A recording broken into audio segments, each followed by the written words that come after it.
नमस्कार, स्वागत है। आप देख रहे हैं बक्सर ऑनलाइन न्यूज़ और मैं हूं आपके साथ गुलशन सिंह।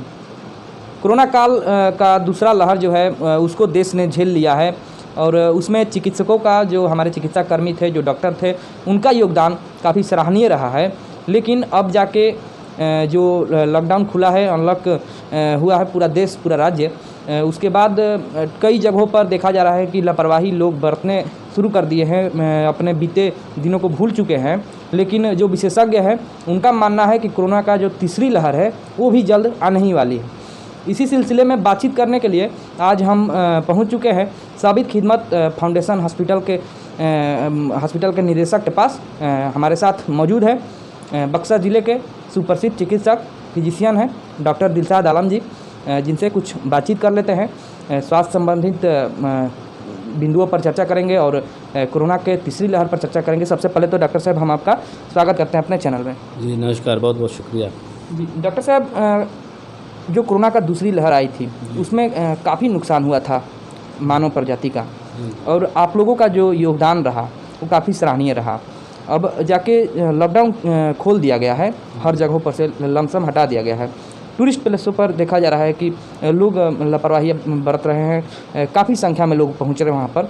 तो क्या जो विशेषज्ञ हैं WHO के जो बोल रहे हैं कि तीसरी लहर आने वाली है संभावित, तो इसको लेकर के कितना सच्चाई है कि मतलब आएगा या नहीं आएगा, लोग इसमें जानना चाह रहे हैं। देखिए, तीसरी लहर को बुलाना नहीं बुलाना वो पब्लिक के हाथ में है, और डॉक्टर्स जो भी काम कर रहे हैं वो तो वाकई में काबिल तारीफ़ रहा है और वो अपनी ड्यूटी से कभी हटते नहीं हैं। मगर सवाल है कि जहाँ भीड़ हो रहा है, जैसे सार्वजनिक स्थानों पर या बहुत सारे पर्यटन स्थल जो बाद में खुले हैं, वहाँ पे भीड़ एकत्रित होकर के विदाउट मास्क लोग घूम रहे हैं, तो ये ज़रूर जो है तीसरी लहर को दावत दे रहा है, न्योता दे रहा है और ये बिल्कुल आएगा। अगर लोग मास्क नहीं लगाते हैं या सैनिटाइज़र या खुद सैनिटाइज नहीं होते हैं तो निश्चित रूप से तीसरी लहर आनी है। मगर इससे पहले मैं ये चाहूँगा कि जितने भी वैक्सीनेशन सेंटर हैं, जहाँ जहाँ भी लोग लगा रहे हैं, या सामाजिक संगठन हैं, या बहुत सारे क्लब हैं, बहुत सारे स्कूल्स हैं जो फ्री में जहाँ भी सेंटर्स पे हो रहे हैं कोविड, वहाँ ज़्यादा से ज़्यादा लोग वैक्सीन लें और मास्क का प्रयोग करें। तीसरी लहर तो खैर आने वाली थी ही, कई देशों में शुरू भी हो गई है। लंदन में तो डेल्टा वायरस ने कहर बरपाया हुआ है।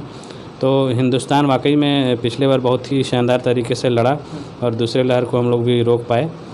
जितने भी प्रशासनिक सेवाएं थीं या चिकित्सक के लेवल से या और भी मीडिया के लेवल से, हर जगह से कोशिश हुई, लोगों में जागरूकता फैलाई गई और लोग लड़े भी और जीते भी। मगर दूसरी लहर जो इतनी ख़तरनाक थी, उससे अगर हम उबर गए हैं तो तीसरी लहर को दावत क्यों देना है। सवाल यही है कि सार्वजनिक स्थानों पर जो भी धार्मिक हो या पर्यटन हो, वहाँ पर ज़्यादा भीड़ लगाने से जो है पब्लिक डिस्टेंस तो एक ख़त्म हो जा रहा है। दूसरा, लोग मास्क नहीं लगा रहे हैं और मास्क लगाने में भी लोगों को शर्म आ रही है। तो ये ज़रूर तीसरी लहर को न्योता देगा और ये बहुत ख़तरनाक साबित होगा। मतलब संभावित जो तीसरी लहर है वो बहुत खतरनाक होने वाला है।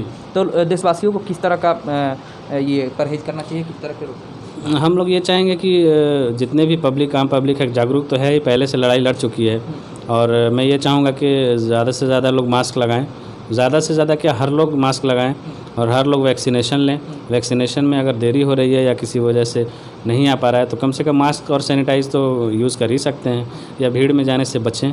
अच्छा डॉक्टर साहब, वैक्सीनेशन को लेकर के काफ़ी जागरूकता अभियान चलाया जा रहा है सरकार की तरफ से, प्रशासन की तरफ से। तो हर जगह पर कैंप लगा करके और चलंत वैक्सीनेशन वाहनों के द्वारा भी ये किया जा रहा है। तो जो लोग अभी भी हैं गाँव में जो कि गलत भ्रांतियों में फंसे हुए हैं और आज भी वैक्सीनेशन से परहेज कर रहे हैं कि नहीं लेना है, उससे उन लोगों के लिए क्या संदेश रहेगा? देखिए, मैं इस न्यूज़ पोर्टल जो आपका बहुत ही प्रसिद्ध है, मैं इसके ज़रिए से और जितने भी मीडिया कर्मी हैं उनके ज़रिए से मैं ये संदेश देना चाहूँगा गांव में जितने भी सुदूर इलाके के लोग हैं कि वैक्सीनेशन मात्र एक टीकाकरण है जो कि वायरस को फैलने से रोकता है, और इससे ना कि अन्य दवाओं या अन्य बीमारियों से जो कि लेने से कुछ ख़राबी आ जाएगी, ऐसा कुछ नहीं है। लोगों में भ्रांतियाँ हैं, बहुत सारे मिसकंसेप्शन हैं, या जो भी फैला रहे हैं वो गलत कर रहे हैं, और हमें चाहिए कि एक आंदोलन रूप दे करके इसमें जागरूकता अभियान किया जाए। और हमने कई बार साइकिल रैली निकाल कर या और भी चीज़ों के माध्यम से जागरूकता फैलाने की कोशिश की हैं। जितने भी मरीज़ आते हैं अस्पताल में उनको भी परिवार वालों को बताया जाता है कि वैक्सीनेशन अवश्य लें, अभी बच्चों का तो नहीं आया, मगर वयस्क तो ले ही सकते हैं। जितने भी उम्र के एज ग्रुप के हैं, जो बच्चे नहीं हैं, वो बिल्कुल लेना चाहिए और हर एक को लेना चाहिए। कितना प्रभावी है वैक्सीनेशन, कितना प्रभावी है? देखिए, वैक्सीनेशन तो अभी तक डेटा में जो भी आईसीएमआर का और भी जितनी भी संस्थाएं हैं जिन्होंने वैक्सीनेशन बनाया है, कम से कम 80 to 90% तो है बिल्कुल। जो 2 डोज़ ले रहे हैं उनको वाकई में कई बार देखा गया है कि रिज़ल्ट बहुत ही अच्छा है। अब जिनकी इम्यूनिटी लो है और कोई और प्रीडिस्पोजिंग फैक्टर है या बहुत सारी बीमारियां हैं कोमॉर्बिडिटी की वजह से, वैक्सीन असर नहीं करता है, क्योंकि बॉडी कई बार उस वैक्सीन को नहीं एक्सेप्ट कर पाता है, तो वो अलग चीज़ है। जैसे 100 में अगर 2 नहीं करता है सेट, तो वो आप एग्जांपल नहीं दे सकते हैं। हाँ, बट 98% तो ज़रूर कारगर है वैक्सीन और इसे लेना चाहिए। डॉक्टर साहब, जो तीसरी लहर आने वाली है, तो क्या ये जो वैक्सीनेशन अभियान चलाया जा रहा है, तो ये वैक्सीन तीसरी लहर को रोकने में कामयाब होगा? बिल्कुल होगा, 100% होगा, क्योंकि वैक्सीनेशन जितनी भी लगाई जाएंगी उतना बेहतर इंडिया और कारगर मतलब साबित होगा तीसरी लहर को रोकने में। हमें आशा था कि जुलाई तक तो कोरोना ख़त्म हो जाना चाहिए था, बट वैक्सीनेशन अभी जारी है और काफ़ी तेज़ी से लग रहा है। सरकार की प्रशंसा भी करनी होगी। कई बार ये चीज़ें आ रही हैं न्यूज़ में कि इस सेंटर पे नहीं था, उस सेंटर पे नहीं था, तो वो तो चीज़ें धीरे धीरे ख़त्म हो जाएंगी, क्योंकि बाहर से वैक्सीनेशन मंगाया गया है शायद, और इसे लेनी चाहिए। मेरा बस यही मानना है। मुख्य रूप से किस तरह का मतलब परहेज करना चाहिए, किस तरह से बचाव करना चाहिए अभी? जब तक कोई वैक्सीन अगर नहीं ले रहा है या सुदूर इलाके में है जिन तक वैक्सीनेशन नहीं पहुंच पा रही है किन्हीं अन्य कारणों से, तो उनको कम से कम मास्क लगाना चाहिए, प्रॉपर डिस्टेंसिंग का फॉलोअप करना चाहिए, कहीं भीड़ भाड़ वाले इलाके में नहीं जाएं, या धार्मिक जो गतिविधियां हैं या जो भी उनके सामाजिक या सांस्कृतिक कार्यक्रम है उसको थोड़ा सा लेवल कम अपने से जागरूक होते हुए कर देना चाहिए। अच्छा डॉक्टर साहब, अभी का जो अभी स्थिति चल रहा है नया, तो इस वर्तमान समय में देखा जा रहा है कि कई लोग बीमार पड़ रहे हैं, तो अभी आपके हॉस्पिटल में किस तरह का मतलब माहौल है? हाँ, अभी तो वायरल फीवर चल रहा है, सर्दी खांसी बुखार तो आम है ही, डायबिटीज़ के रोगी बढ़े हुए हैं, और बिल्कुल ही सिम्टम जो हाँफी वाले हैं वो अब तो नहीं आ रहे हैं, बिल्कुल 0% है। तो अभी सब सीजनल वाले आ रहे हैं और ठीक भी हो जाना है। मतलब इसका कितना दिन तक असर रह रहा है? जो नया वायरल है वो कम से कम 7 to 8 डेज़ में ठीक हो जाता है। कौन दवा लेना चाहिए लोगों को? अभी फ़िलहाल एजिथ्रोमाइसिन कारगर है, एमॉक्सिसिलिन कारगर है, उसके साथ डोलो ले लें, एक PPI गैस की दवा ले सकते हैं, मल्टीविटामिन वगैरह ले करके लोग ठीक हो रहे हैं। अच्छा डॉक्टर साहब, अंत में ये जानना चाहेंगे, आपके साबित खिदमत फाउंडेशन जो हॉस्पिटल फाउंडेशन है, इसके द्वारा लगातार कोरोना काल में काफ़ी ज़रूरतमंदों को मदद पहुंचाया गया, जागरूकता अभियान भी चलाया गया, मास्क का वितरण भी चलाया गया। अभी आपका क्या प्लानिंग है और आगे क्या करने वाले हैं आप लोग? जी, अभी हमारी प्लानिंग दिल्ली से अभी एक और हमें मिल रहा है काम, तो हम चाहेंगे कि पूरे बिहार में काम हो।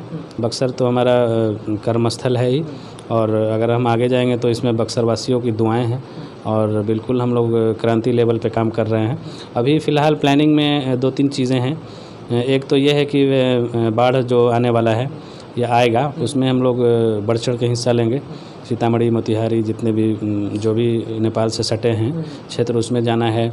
दूसरी चीज़ें जो वैक्सीनेशन कैंप लग रहे हैं उसमें हम लोगों ने भी अप्लाई किया हुआ है, देखिए कब तक हो जाता है। तीसरा एम है जो गरीबों का हम लोग हर महीने 11 तारीख को राशन देते हैं, उसमें विधवाओं के परिवार बढ़ेंगे और ये काम निरंतर चलता रहेगा। डॉक्टर साहब, आप अपना कीमती समय दिए, इसके लिए आपको बहुत बहुत धन्यवाद। Thank you very much. ये थे हमारे साथ साबित खिदमत फाउंडेशन के निदेशक डॉक्टर दिलशाद आलम जी, जिन्होंने सभी सवालों का बेबाकी से जवाब दिया और बताया कि किस तरह से लोगों को तीसरी लहर से बचने के लिए मास्क वगैरह का पालन करना चाहिए, दूरी बनाकर रहना चाहिए और सावधानियां बरतनी चाहिए। बने रहिए हमारे साथ, फिर मिलेंगे इसी तरह से व्यक्ति विशेष के साथ।